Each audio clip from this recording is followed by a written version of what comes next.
भक्तों, जय श्री राधे। जय श्री कृष्णा। कैसे हैं आप लोग? सभी सुनने वाले भक्तों की जय हो। मैं आपका आपके अपने चैनल अध्यात्म कथा सागर पर स्वागत करती हूँ। आज हम सुनेंगे कि हमें गीता का अध्ययन, मनन और श्रवण क्यों करना चाहिए। जैसा कि आप जानते ही हैं कि हमारे शास्त्रों में 4 युगों का वर्णन मिलता है। सतयुग, फिर त्रेता युग, उसके बाद द्वापर युग और उसके बाद कल युग। अभी कलयुग के लगभग 5,500 साल ही बीते हैं। भगवत गीता की जो योग पद्धति सबसे पहले भगवान ने सूर्य देव को बताई थी। सूर्य देव ने इस ज्ञान को मनु को बताया, मनु ने इक्ष्वाकु को बताया। इस तरह यह योग पद्धति एक वक्ता से दूसरे वक्ता तक पहुंचती रही। लेकिन कालांतर में बाद में यह ज्ञान छिन्न भिन्न हो गया। इसके फलस्वरूप भगवान श्री कृष्ण ने एक बार फिर से इसके ज्ञान को अर्जुन के माध्यम से सारे संसार को दिया। हमारे अनेक ग्रंथ हैं, जैसे 4 वेद, 18 पुराण और 108 उपनिषद। इन सभी सद ग्रंथों में केवल 2 ही ग्रंथ ऐसे हैं जिसके आगे श्री लगाया जाता है, जिसमें से एक है श्रीमद् भगवत गीता और दूसरा श्रीमद् भागवतम।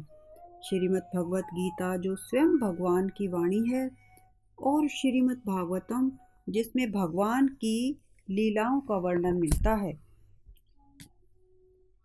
श्रीमद् भगवत गीता भगवान की वाणी है, इसकी महिमा अपरंपार है, अपरिमित है। इसका यथार्थ में वर्णन कोई नहीं कर सकता है। गणेश, महेश, शेष भी इसकी महिमा को पूरी तरह नहीं कह सकते हैं, फिर मनुष्य की तो बात ही क्या है। गीता एक परम रहस्यमय ग्रंथ है। इसमें संपूर्ण वेदों का सार संग्रह किया गया है। इसका आशय इतना गूढ़ है और गंभीर है कि भगवत गीता में जीवन के गूढ़ रहस्यों का एक साथ वर्णन मिलता है, जो कि अन्य किसी भी ग्रंथ में मिलना एक साथ कठिन है। गीता का एक एक शब्द सत उपदेश से भरा हुआ है। इसे शास्त्रों का खजाना कहा जाता है।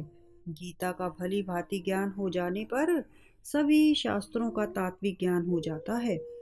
गीता को हम भगवान से भी बढ़कर कहें तो कोई अतिशयोक्ति नहीं होगी। भगवान ने स्वयं कहा है कि मैं गीता के आश्रय में रहता हूँ। गीता मेरा सर्वश्रेष्ठ घर है और गीता के ज्ञान का सहारा लेकर ही मैं तीनों लोकों का पालन करता हूँ। इसके अलावा गीता में ही भगवान अपने कंठ से ये घोषणा भी करते हैं कि जो कोई मनुष्य मेरी इस गीता रूपी आज्ञा का पालन करेगा वह निसंदेह मुक्त हो जाएगा। भगवान ये भी कहते हैं कि जो कोई इसका अध्ययन भी करेगा उसके द्वारा मैं ज्ञान यज्ञ से पूजित होऊंगा। भगवान श्री कृष्ण कहते हैं कि जो व्यक्ति गीता का प्रसार भक्तों में करता है वह मनुष्य मुझे अतिशय प्रिय है। गीता संपूर्ण जीवन दर्शन है और गीता ही है जो आधुनिक काल में समस्याओं से घिरे हुए मनुष्य को एक जीवन जीने के लिए प्रेरित करती है। गीता एक प्रेरणादायक संदेशों का महासागर है जो जीवन से निराश मनुष्य को आशाओं से भर देती है।